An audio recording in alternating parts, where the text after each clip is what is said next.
Hello there. Thanks for joining the discussion. I'm trying to contain what excitement I have left over Spider-Man Thrice, if you couldn't already tell. You see, I foresaw this action extravaganza several months ago, which would explain my unusual good mood for any of you who happened to bump into me during that period.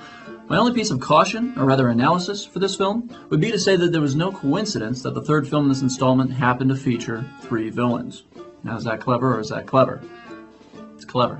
Also out this week, Wonder Boy Curtis Hanson directs Drew Barrymore and Eric Bana in Lucky You, where I predict the veil will be lifted off of those emotionally stunted poker faces, and people will be seen changing for the better. Real-life bicyclist Graeme O'Brien stars as himself in The Flying Scotsman, while actor Johnny Lee Miller provides the stunt work whenever a scene calls for acting.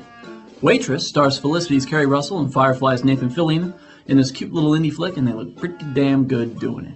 My psychic deja vu was acting up again during Away From Her, as youngster Sarah Polley directs the last 20 minutes of The Notebook into an entire feature film.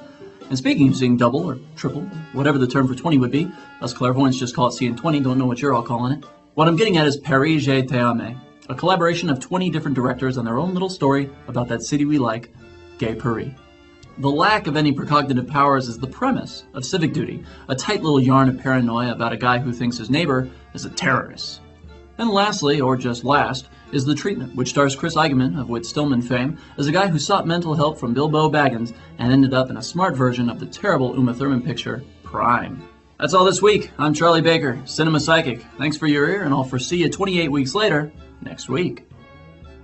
I'm sensing the show is over. I'll foresee you some other time.